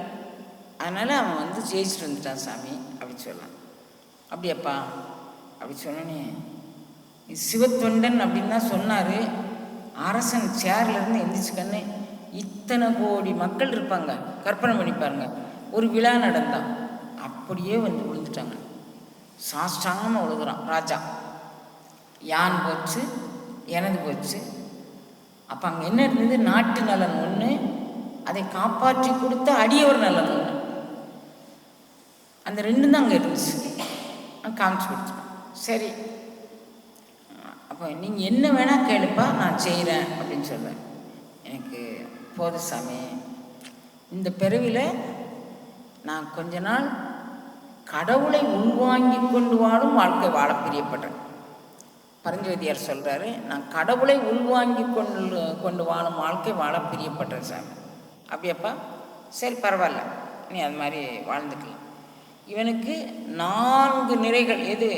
ஆடு, மாடு, அப்புறம் வேற குதிரை, யானை, எல்லா இதுவும் கொடுத்து கணபதீஸ்வரம் அப்படிங்கக்கூடிய கிராமத்தையும் எழுதி கொடுத்து, அங்கே இவனுக்கு ஒரு வீடு, ஒரு தவச்சாலை அமைச்சு கொடுத்து, பரஞ்சோதியார் அங்கே இவனே கொண்டு போய் நிலை நிறுத்திட்டு வராங்க. ஒரு ராஜா போய் மரியாதை பண்ணி அப்படி செய்கிறான். பரஞ்சோதியார் அங்கே ஒரு ஆசிரமம் அமைச்சு தவச்சாலை அமைச்சு வாழ்ந்துக்கிட்டு இருக்கிறாரு. உரிய வயது வரும்போது திருமணம் பண்ணுறாரு. திருவெண்காட்டு நங்கை அப்படின்னு அவளுக்கு பேர். அவங்க வீட்டில் சந்தனத்தாதி அப்படின்னு ஒரு அம்மா, திருவெண்காட்டு நங்கை, பரஞ்சோதி முனிவருடைய மனையாட்டி. அவங்களுக்கு ஒரு உதவியாளர், அவங்க பேர் சந்தனத்தாதின்னு பேர். அந்த உதவியாளருக்கு பேர் சந்தனத்தாதி அப்படின்னு பேர். இந்த திருவெண்காட்டு நங்கையும் அந்த சந்தனத்தாதியும் அடியவர் தொண்டை தலையாய தொண்டாக செய்கிறாங்க. இங்கே இவங்க மனைவி திருவெண்காட்டு நங்கைன்னா சந்தனத்தாதி அந்த அம்மாவாக இருக்கு கண்ணு. இவங்க கூட சலிப்பில்லாமல் சோறாக்கி தராங்க. எனக்கு மேலெல்லாம் பதறுது. ஐயோ, நான் இப்போ சொல்லியிருக்கேன் பிள்ளைகள்கிட்ட, நீங்கள் சாப்பிட்டுட்டுப்பா இந்த காலை 2 பையங்க நின்று கூட்டிடணும். அங்கே போய் எல்லாரும் சேர்ந்து கிச்சனை க்ளீன் பண்ணி பாத்திரங்களெல்லாம் எங்கெங்கே செட் பண்ணணுமோ செட் பண்ணிடணும். தவச்சாலையில் நமக்கு தொண்டு செய்யறதுக்கு ஒரு சந்தர்ப்பம் கிடைக்குப்பா. எல்லாரும் போய் இனிமேல் போய் நம்ம இன்னொரு பிறவி எடுத்தால் மலேசியாவில் வந்து இந்த ஆசிரமத்துக்கு வந்து தொண்டு செய்ய முடியும். இந்த திருக்கோயிலை அவங்க துணி வச்சு துடைப்பாங்களா அல்லது இது வச்சு போடுவாங்களான்னு கேட்டு கூட்டிருங்க. இங்கே அங்கே போய் எல்லாத்தையும் செஞ்சுருங்க. அந்த திருவெண்காட்டு நங்கையும் சந்தனத்தாதியும் அவங்க வர்ற அடியவர்களுக்கெல்லாம் சோறாக்கி போடுறாங்க. பாத பூஜை பண்ணி சாப்பாடு போட்டுட்ருக்குறாங்க. இவர் பரஞ்சோதியார் வர்ற அடியவர்களுக்கெல்லாம் வணக்கம் வணக்கம், சிவாய நம்ம சிவாய. இவன் என்னையா ஒரு படை வீரனாக இருக்கான், இவன் முதுகு தண்டே இல்லாமல் போயிடுவானோ, இவன் வளைஞ்சு வளைஞ்சு வளைஞ்சு சிறியவனிலும் சிறியவன் தான், கடையவனிலும் கடையவன் தான், எல்லாத்தையும் விழுந்து விழுந்து கும்பிட்டு எல்லாரும் அவனை சிறுத்தொண்ட நாயனார் அப்படின்னு அவருக்கு பேர் வச்சாங்க. பரஞ்சோதியாருங்கக்கூடிய பேர் மறைஞ்சிருச்சு. இப்போ இவருக்கு சிறுத்தொண்ட நாயனார்னு பேர் வந்துருச்சு. எல்லார்ட்டையும் வந்து இப்படி வளைஞ்சு வளைஞ்சு போகிறார். அவர் தொண்டு வந்து அவ்வளவு மேன்மையாக இருக்கு. இவர் என்ன சபதம் எடுக்கிறாரு? அன்றன்றைக்கு வரும் சிவனடியார்களுக்கு சாப்பாடு கொடுத்துட்டு அது பேர் தான் நான் சாப்பிடுவேன் அப்படி ஒரு விரதம் எடுக்கிறார். உடனே ஒன்றும் பிரச்சனை இல்லை அப்படின்ட்டு இறைவனும் அதுக்கான கருணையை பண்ணிகிட்ருக்கான். இறை கருணை இல்லைன்னா நம்ம சங்கல்பம் பண்ணி 4 பேருக்கு சாப்பாடு போடவே முடியாது தங்கங்களா. இப்போ இவங்களுக்கெல்லாம் இறைக்கரணை இல்லைன்னா போட்ட முடியுமா? இந்த ஊர்லேயே உள்ளவங்களை வச்சுக்குவோம், உனக்கு நான் 50,000 ரூபா தரேன்டா, என் வீட்டில் வந்து சாப்பிட்டுட்டு போ அப்படின்னு சொல்லி அவங்க கூப்பிடட்டும். உன் வீட்டில் எதுவும் ஃபங்க்ஷன் வச்சுருந்தா கூப்பிட்டு நான் வருவேன்னு சொல்லுவாங்களே தவிர, நான் 50,000 ரூபா தரேன் ஒரு 10 பேரோடு வந்து சாப்பிட்டு போன்னு சொன்னால் யார் வருவா? இவன் என்னத்தையும் பாவத்தை கழிக்கிறதுக்குலாம் நம்மளை கூட்டுறான் பொழுது அப்படின்னு பேசுவாங்கன்னு. அப்படி இல்லைன்னா இவனுக்கு எவ்வளவு ஆணவமும் திமிரும் இருந்ததுன்னா இவன் 10 பேருக்கு சாப்பாடு போடுவானா, அதுக்கு நம்மளாம் போய் அவன் வீட்டில் சாப்பிடணும்னா அவன் அதுக்கு ரூபாயும் தருவானா, அப்படி பேசுவோன்னு. உலகம் பலவிதங்கண்ணே, எல்லாம் பேசும். இப்போ இவர் தன்னை குறுக்கிக்கிட்டு வந்து பேர், நான் வந்து தினமும் ஒரு அடியவருக்கு சாப்பாடு போட்டு தான் நான் சாப்பிடுவேன் அப்படின்னு இவர் சபதம் வச்சிருக்கிறார். திருவெண்காட்டு நங்கைக்கு இந்த கதையெல்லாம் தெரியாது. அவர் இதில் இருந்து ரிட்டையர்மெண்ட் விஆர்எஸ் கொடுத்துருந்துட்டார். பரஞ்சோதியார் விஆர்எஸ் கொடுத்து அரசே விஆர்எஸ் கொடுத்துட்டு அதுக்கு பதிலாக எதோ செஞ்சு அவருக்கு ஆடு மாடு கோழி குருவி எல்லாம் செஞ்சு அங்கே கொண்டாந்து விட்டுருச்சு. இப்போ இப்படியே ஓடிட்டு இருந்தால் சிவம் என்ன நினைக்க, நம் பேரை சொல்லி சிவபெருமான்கக்கூடிய திருநாமத்தை சொல்லி ஒரு தொண்டர் இவ்வளவு தொண்டு செய்தார் அப்படின்னா அவரை வந்து கௌரவப்படுத்துறது நம்ம கடமையாக இருக்கணும். அவனை வாழ்வு அற, ஒரு மணிவாசகம் சொல்லுது கண்ணு, வாழ்வு அறன்னா வாழ்வே இல்லாமல் போகிறது. வாழ்வு அற வாழ்வித்த பெருமான் யார்? சிவம்.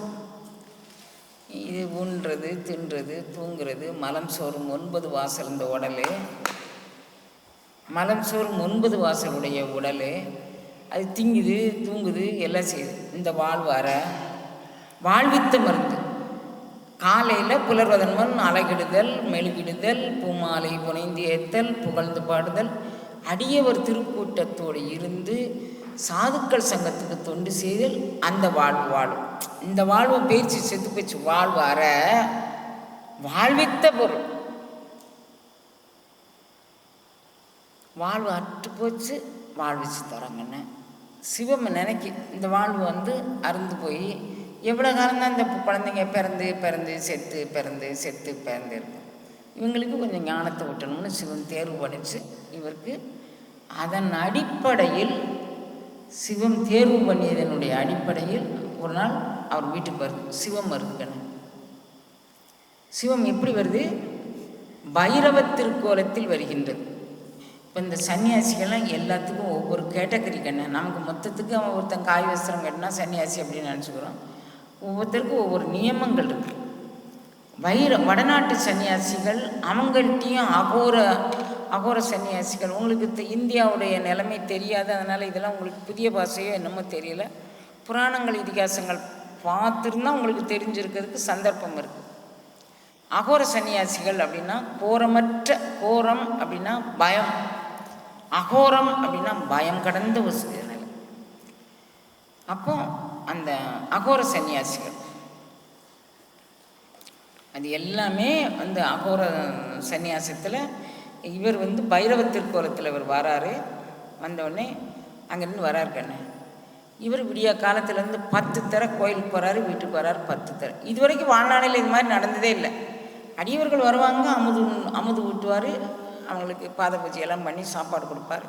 அதுக்கு பிறகு சந்தனத்தாதி அந்த அம்மா எல்லோரும் இவங்க சாப்பிட்டுக்குவாங்க. இவங்களுக்கு ஒரே ஒரு பையன், 5 பிராயம் நிரம்பிய ஒரு பையன், ஆண் குழந்தை, தலை குழந்தை. இதுதான் சின்ன குடும்பம். அந்த மாதிரி வாழ்ந்துட்டுருக்குறாங்க. உடனே இவர் வந்தாரா, என்னங்க சோர்வாக இருக்கீங்க, 4 மணி வரைக்கும் ஆயிடுச்சுமா, இன்னும் ஒருத்தருமே கிடைக்கல தங்கம். அந்த கோயில் போய் பார்க்குறேன், இந்த கோயில் போய் பார்க்குறேன், அங்கே போய் பார்க்குறேன், இங்கே போய் எங்கேயுமே கிடைக்கலடா, எங்கேயுமே கிடைக்கல ஆளு.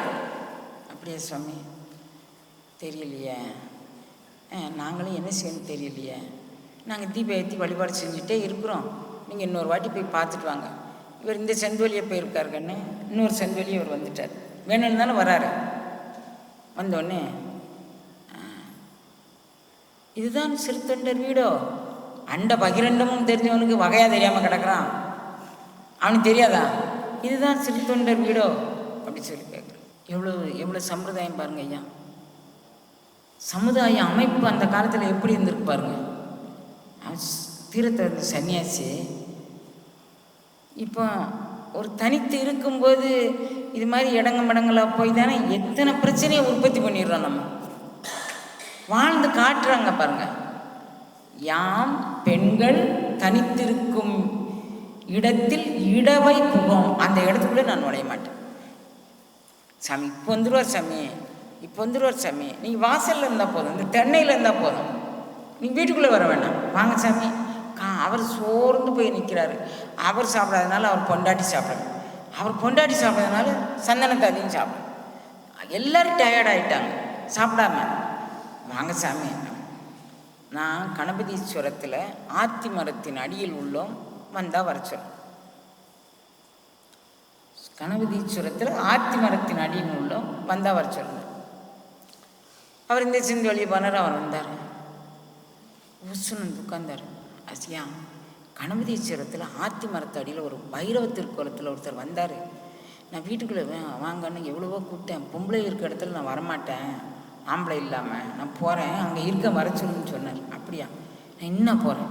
லொங்குன்னு ஓடுறாரு. கண்ணு ஓடுறாரு, அவன் கும்பிடுதார். என்னப்பா என்ன நீ யார்?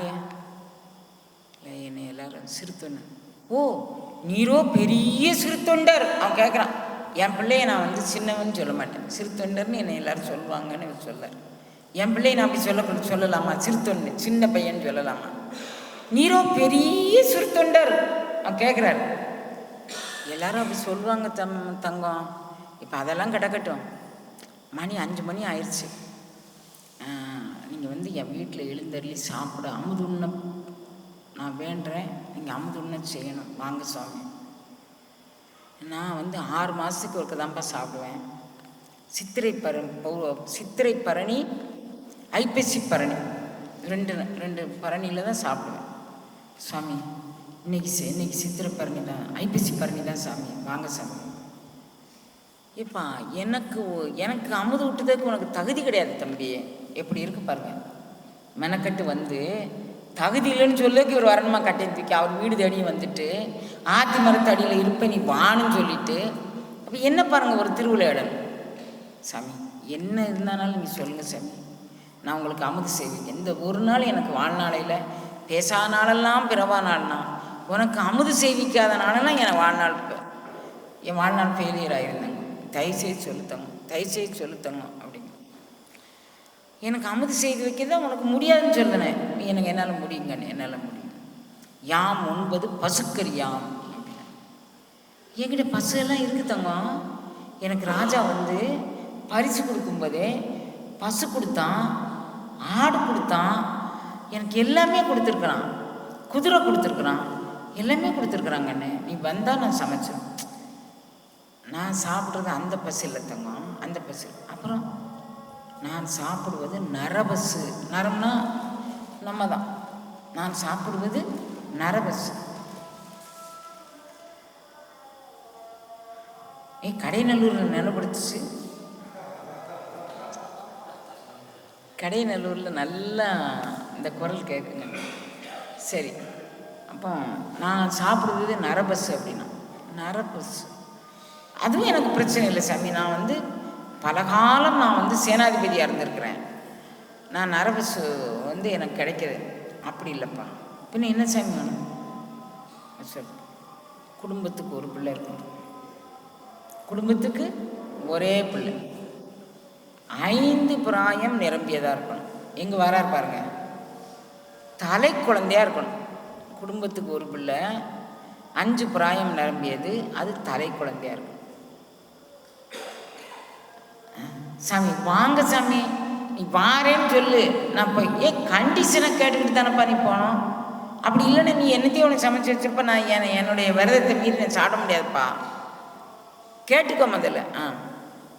குலத்துக்கு ஒரு முதல்வா, 5 பிராயம் நிரம்பியதாய், அங்கம் குறைவிலதாய். எப்போவுமே வெட்டுக்காயம் குத்துக்காயம்லாம் பட்டுச்சுன்னா அது இறை நிவேதனத்துக்கு ஆகாதமாங்க. ஆடு கோழி வெட்டுறவங்க அப்படி தானே, ஆடு கோழி வெட்டுறவங்க அதுக்கு ஆடோ கோழியோ காயப்பட்டுச்சுன்னா அந்த கோழியை வந்து இதுக்கு பலி கொடுக்க மாட்டாங்க. இது சொல்லார், அங்கம் குறைவிலதாய். சரி சாமி இருக்கு வாங்க. தாய் பிடிக்க தந்தை அறி. மனதில் சலனம் இல்லாமல். எத்தனை கண்டிஷன் பாருங்க, ஒரு கண்டிஷனுக்கு ஒரு அளவு வேண்டாம தங்கம். அங்கம் குறைவிலதாய் தாய் பிடிக்க தந்தை அறி. அப்படியா, அதுவும் செஞ்சிடலாம். அங்கேருந்து வேகமாக வந்துட்டார். நான் வந்து கூப்பிட வரேன் சாமி, சோறாக்கி வச்சுட்டு நான் கூப்பிட வரேன், நீங்கள் தயவுசெய்து இருக்க, போதும் உங்கள் கண்டிஷன் நிறுத்திக்கோங்க. ஓடி வந்துட்டார். பொண்டாட்டியை கூப்பிட்டு கேட்குறாரு, எவ்வளோ தலை போகிற காரியமாக இருந்தாலும் சமாதானமாக உட்காந்து பேசணும்னா எந்த தலை போகிற காரியத்தையும் சாதிச்சுக்கலாமதுக்கு இந்த வரலாறு சான்றுக்கண்ணு. எந்த தாய்க்கண்ணு தன் பெத்த பிள்ளைய வந்து நீ அறிஞ்சு கொண்டு கொடுப்பா? இது சொல்கிறான், கண்ணு நீ விரதம் இருக்கல, நீ வந்து உன் கல்யாணத்துக்கு முன்னாலே நான் விரதம் பிடிச்சிட்டேன். அன்னன்னைக்கு சிவனடியார்களுக்கு சாப்பாடு போடாமல் நான் சாப்பிட்றதில்லைன்னு நான் விரதம் பிடிச்சிருக்கேன். அதுக்கப்புறம் நீ கல்யாணம் முடிச்சு வந்த இது வரைக்கும் எந்த பங்கமும் இல்லாமல் இந்த காரியங்கள் நடந்து வருது. அதுக்கு பிறகு வந்து அங்கம் குறைவிலதாய் இதெல்லாம் இப்போ வந்து அந்த பேர் சொல்கிறாருக்கண்ணே. அந்த நீ பார்த்தெல்லாம் பைரவத்திற்கோலம் அவர் சொல்லார், அவர் ஐப்பசி பரணிக்கும் சித்திரை பரணிக்கு தான் சாப்பிடுவாராம். இன்றைக்கி ஐப்பசி பரணியா, இன்றைக்கி தான் அவர் சாப்பிடுவார். இன்றைக்கி சாப்பிடலன்னா இன்னும் சித்திரை பரணிக்கு தான் சாப்பிடுவாராம். உனக்கு சாப்பிட கூட தகுதி இருந்தால் போடு, அப்படி இல்லைன்னா நான் சித்திரை பரணிக்கு நான் வேறு எங்கேயாவது போய் சாப்பிட்டுக்கிறேன்னு சொல்லாருக்கண்ணே. இப்போ என்ன கண்டிஷன் என்ன? அங்கம் குறைவிலதாய் தங்க மகனாய் தலைமகனாய் 5 பிராயமே உடையதான் தாய் பிடிக்க தந்தை அறிய. அவர் இவ்வளோ கண்டிஷன் போடுற. இப்போ என்ன செய்யணும்னு நினைக்கிங்க? யார்ட்டையாவது கொஞ்சம் ஒரு 5 லட்சம் கொடுத்தா பிள்ளை தந்தா அடிச்சோம் ரேட்டு. அவள் அம்மா பிடிக்க அவள் அப்பா அறிவாரா? நீ உங்கள்கிட்ட செல்வம் இருக்குது, அல்லது அதிகாரத்தில் இருந்தவர், இவர் அதிகாரத்தில் இருந்தவர், அப்போ நடக்கும் தானே? எல்லாம் நடக்க ஐயா. அம்மா பிடிக்க அப்பா இருக்கணும்ல, அது சாத்தியமே.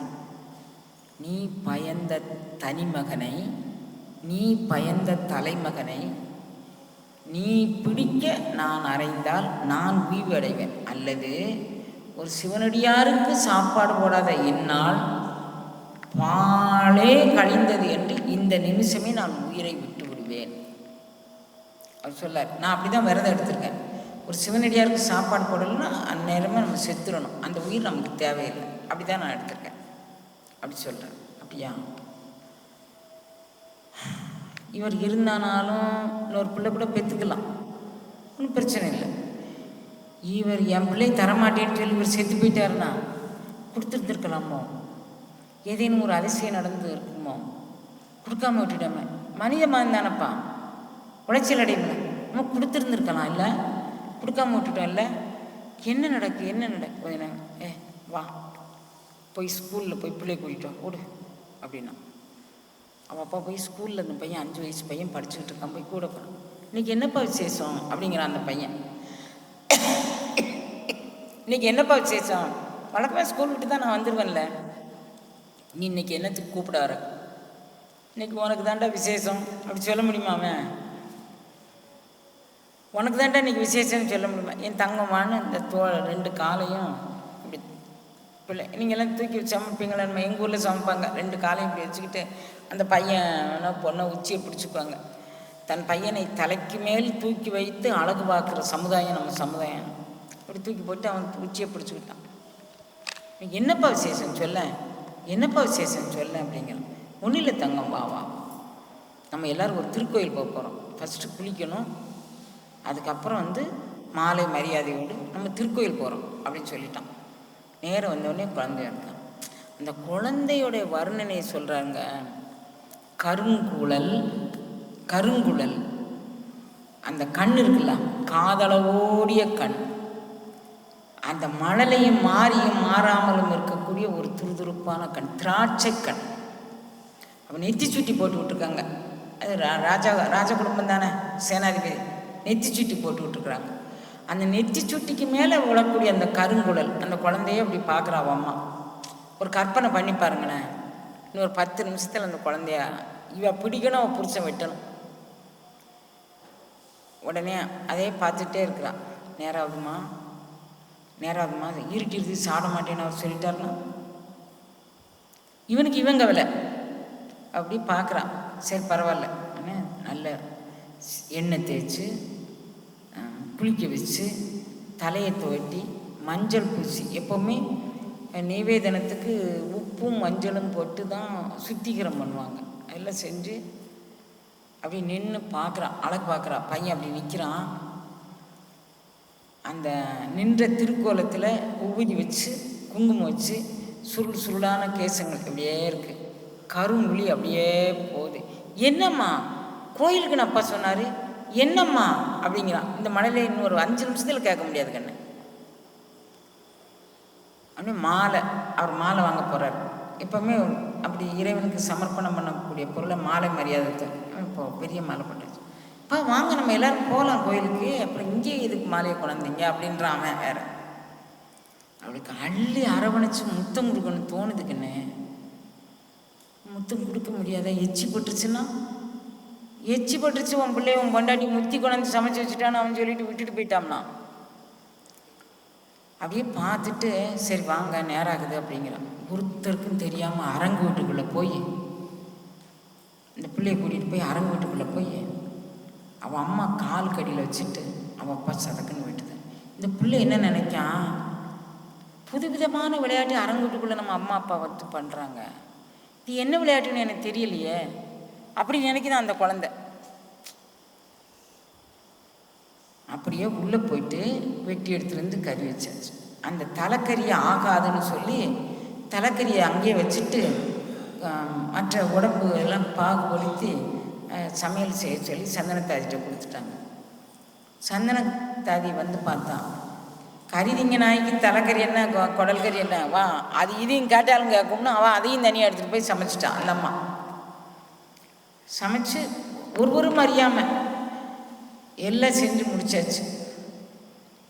போய் லொங்கு லொங்கு நீ செஞ்சுக்கிட்டு நான் போய் கூப்பிட்டு வரேங்க, லொங்கு லொங்கு லொங்கு கணபதீஸ்வரம் போகிறார் கண்ணு. சுவாமி தேவரீர் அமுதுன்னா வர வேண்டும், என் வீட்டில் நான் எல்லாம் தயாரிச்சிட்டேன் சாமி வாங்க அப்படின்னு வரார். சடக்குன்னு வரார் கண்ணு.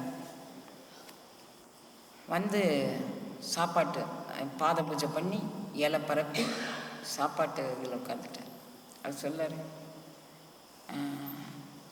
உன் பிள்ளைய கூப்பிப்பா சாப்பிடுறதுக்கு, அவன் இப்போது இங்கே உதவான் சாமி. எதையும் அடியவர் இருந்தால் கூப்பிப்பான் சாமி. ஒரு அடியவரும் கிடைக்காம தானே நான் ஒன்றையே கூப்பிட்டேன்.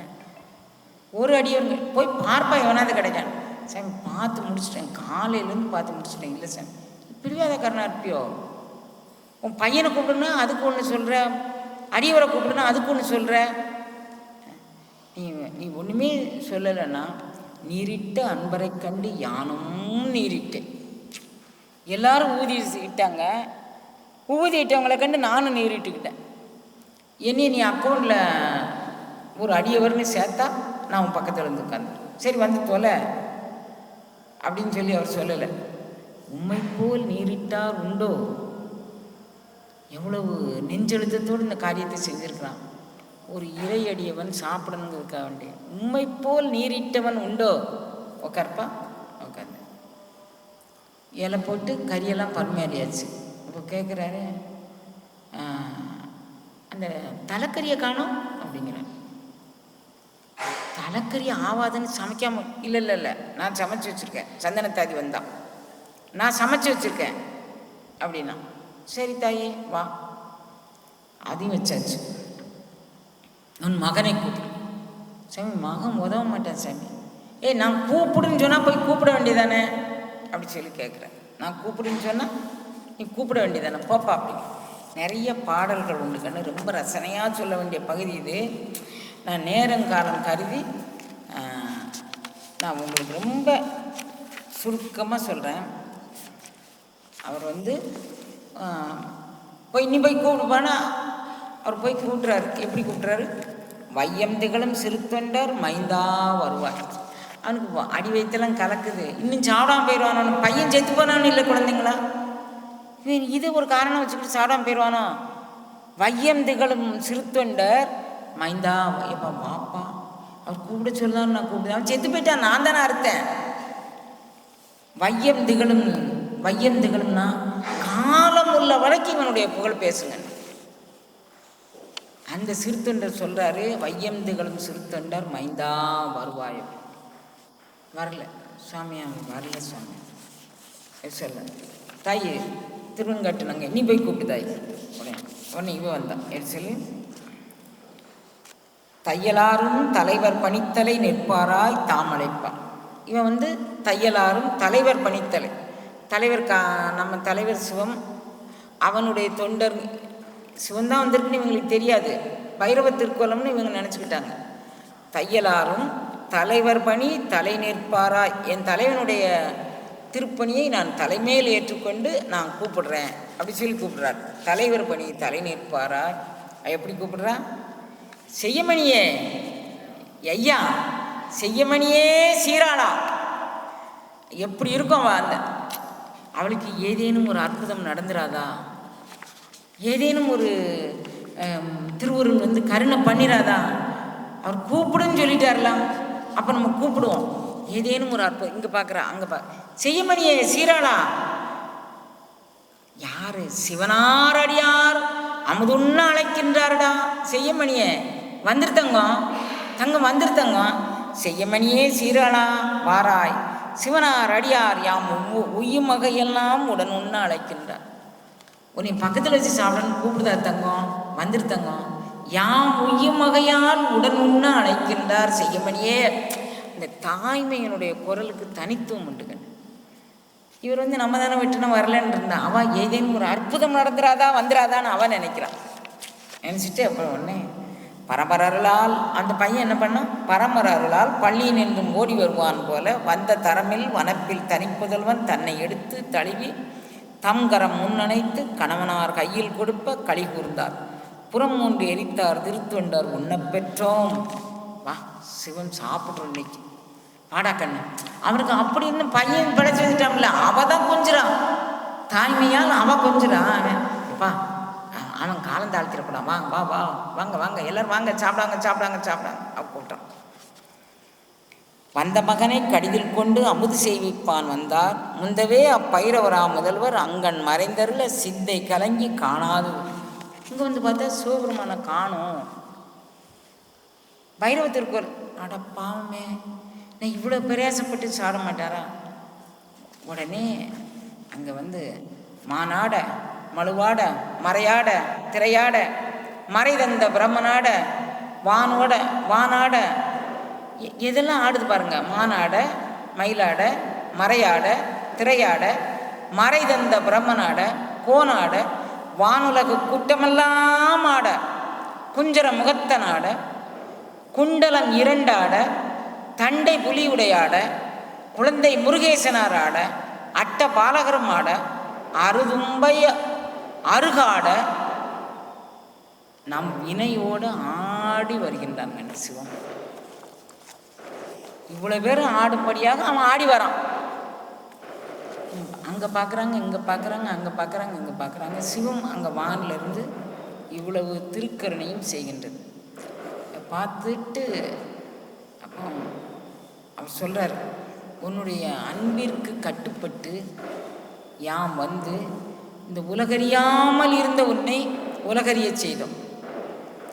காலம் உள்ள அளவு, சூரிய சந்திரர்கள் உள்ள அளவு, அஷ்டதிக் பாலகர்கள் உள்ள அளவு, அஸ்வினி குமாரர்கள் உள்ளளவு, தேவாதி தேவர்கள் உள்ளளவு, பஞ்சபூதங்கள் உள்ளளவு, இரவுகள் உள்ளளவு உன்னுடைய பெயர் என்றும் நிலைத்திருக்கும் அப்படி சொன்னான் இறைவன்.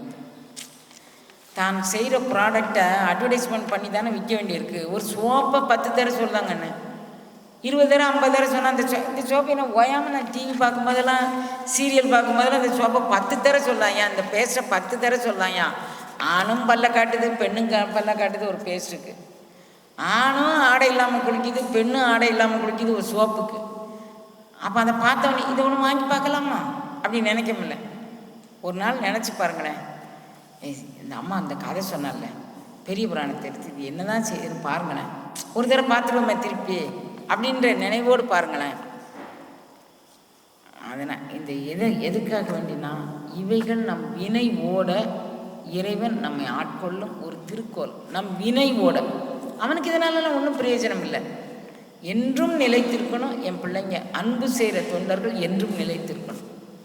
துற்றவை துறந்து வெற்றியில் ஆக்கையா போயிடக்கூடாது. இன்னைய வரைக்கும் சிறுத்தொண்டர் பேசுகிறோம்ல, எவ்வளோ காலம் ஆயிடுச்சு, 2000 ஆண்டுகளுக்கு முற்பட்ட கதை இன்றைக்கு நம்ம பேசுகிறோம் அப்படின்னா இது சிறுத்தொண்ட நாயனாருக்காக வேண்டி இறைவன் நடத்திய ஒரு திருவிளையாடல் அப்படிங்கிறதா வச்சுக்கலாம்.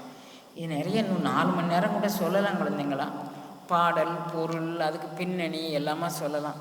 ஒரே கதை போக்காக சொல்லிட்டேன். ஏன்னு கேட்டால் உங்களுக்கு பசிச்சிருக்கும்போது ஞானம் போதிக்கக்கூடாது. அடுத்த கட்டம் இப்போ இங்கே 9 மணிக்கு சாப்பிட்டா தான் பெண்களுக்கு இன்னும் 1 மணி நேரம் இருக்குது. அவங்க இந்த இடத்த சுத்திகரம் பண்ணி வெளியே வர இப்போ 10-10:30 ஆயிரும். அப்புறம் காலையில் ஜூம் வகுப்பு 3 மணிக்கு. அதிலேருந்து இப்போ நாளைக்கு நைட் வரைக்கும் எங்களுக்கு இதே பணி தான். ஏதோ ஒன்று அதில் மாட்டி இதில் மாட்டி இந்த பணி நடக்கும். அதனால் நான் இது காலமே உன்னை ஓதனி வந்து காட்டினாய், காலதேவனை நம்ம கட்டாயம் மதித்து செய்யணும். அதனால் நான் இப்போயே முடிச்சுக்கிட்டேன். உங்களுக்கு இந்த கதைகள்லாம் புரிஞ்சுதா தங்கங்களா? ஏதேனும் ஒரு உணர்வு பெற்றீங்கன்னா அது எம்பெருமான் திருக்கரணை அப்படின்னு வச்சுக்கோங்க. அப்படி இல்லைன்னா உங்கள் நேரத்தை கொல்ல வந்த பாவின்னு மன்னிச்சிருங்க. ஊர் விட்டு ஊர் தேடி வந்து எங்கள் நேரத்தெல்லாம் சாப்பிட்டியம்மா அப்படின்னு திருவுருள் கூட்டி வைக்க. நாளைக்கு காலையில் சத்சங்கம் உண்டாப்பா தெரியல, இருந்ததுன்னா கலந்து கொள்ள வேண்டிய அடியவர்கள் வந்து கலந்துக்கோங்க, கேட்டுக்கோங்க. இங்கே யார் நிர்வாகஸ்தரோ அவங்கள கேட்டுக்கோங்க ஐயா. இப்போ இதோடு நிறைய பண்ணும். திருச்சிற்றம்பலம்.